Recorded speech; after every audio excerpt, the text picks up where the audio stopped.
میوان بەدەگمەن لە نەتەوەیە گرتوەکان دەبینرێن و باز دەکرێن. چەند حزبێکی کوردی بەشداری لە کۆبوونەوەیەکی ڕێکخراوی سۆشیال ئینتەرناشناڵ دەکەن لە نەتەوەیە گرتوەکان. پارتی یەکێتی دیموکرات پەیەدا بۆ نوێنەرانی زیاتر لە 150 حزب لە جیهاندا باسی ترس و نیگەرانی پارتەکەی کرد دەربارەی دەنگۆی خۆ ئامادەکردنی تورکیا بۆ ناردنی هەزاران سەرباز.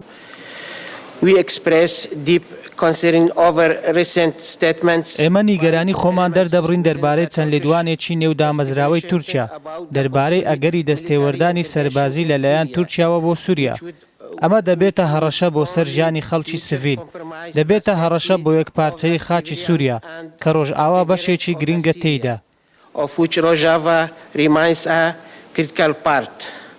یەکێتی نیشتیمانی کوردستان تاکە حزبی کوردیە کە ئەندامی بەردەوامی ڕێکخراوی سۆشیال ئینتەرناشناڵە. هەرچەندە نوێنەرانی یەکێتی لە کۆبوونەوەکە نەبینران، بەڵام بەهۆی ئامادەبوونی لایەنەکانی دیکە کورد و شەڕی داعش بووە بابەتی سەرەکی بەشی یەکەمی کۆبوونەوەکە. بەرپرسێکی حزبێکی بەهێزی ئیسرائیل ڕایگەیاند کە ئەو گەڕایەوە ئیسرائیل هەوڵی ئەوە دەدات پارتەکەی هەڵوێستی فەرمی دەربارەی سربەخۆیی کوردستان ڕابگەیەنێت. Our party actually has not developed an independent position on this. هێشتا حیزبەکەمان هەڵوێستی فەرمی لەسەر سربەخۆیی کوردستان نییە، بەڵام دوای گەڕانەوەم لەو کۆنفەرانسەدا من لەگەڵ ئەندامانی حیزبەکەمان ئەم بابەتە باز دەکەم، چونکە من وتاری یەکێک لە سەرکردە کوردەکانم بیست کە باسی ڕۆلی کوردی کرد لە شەڕی داعش. لەبەر ئەوە دەبێت بابەتی کورد لەلایەن حیزبەکەمانەوە تاوتوێ بکرێت.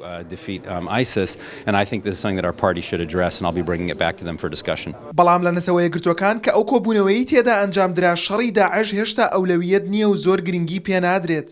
بە گوێرەی ڕاگەیەنراوێکی سەرۆکایەتی ئەنجومەنی ئاسایشی نێودەوڵەتی هەریەک لە شەڕەکانی یەمەن و سووریا و لیبیا و تەنانەت شەڕی وڵاتی مالی ئەفریقیاش کۆبوونەوەی تایبەتی ئەنجومەنی ئاسایشی نێودەوڵەتی بۆ تەرخان کراوە. تەنها شەڕی داعش نەبێت کە لە ئەجەندای نێودەوڵەتی ئەنجومەنی ئاسایش بزرە. بە گوێرەی سەرچاوەیەکی باڵا لە ئەنجومەنی ئاسایشی نێودەوڵەتی چەند وڵاتێکی زلهێز و ئەندام لە ئەنجومەنی ئاسایش تاکو ئێستا نایەڵن هیچ کۆبوونەوەیەکی تایبەت دەربارەی داعش لە ئەنجومەنی ئاسایشی نێودەوڵەتی ئەنجام بدرێت. لەلایەکی دیکەوە چەند وڵاتێکی عەرەبی باوەڕیان بەوە نەماوە کە ئەم سیاسەتەی ئەمریکا و وڵاتە زلهێزەکان سەرکەوتوو دەبێت لە بەهێزکردنی داعش. لەبەر ئەوە هەفتەی ڕابردوو چەند سەرکردەیەکی وڵاتانی عەرەبی بە ڕۆژنامەیەکی بەریتانیان وتبوو کە ئەوان هەوڵی ئەوە ئەدەن بە پێچەوانەی ویستی ئەمریکا و حکوومەتی عێراق ڕاستەوخۆ چەک بۆ کورد بنێرن. بەرپرسێکی باڵای پارتی دیموکراتی کوردستان ڕاستی ئەو راپۆرتەی ڕەت نەکردەوە.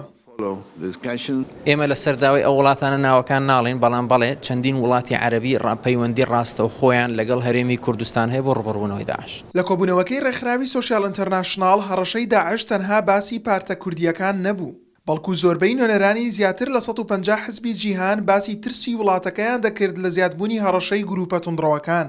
مەجید نیزامەدین گلی، ڕوودا و بارەگای سەرەکی نەتەوەیە گرتووەکان، نیویۆرک.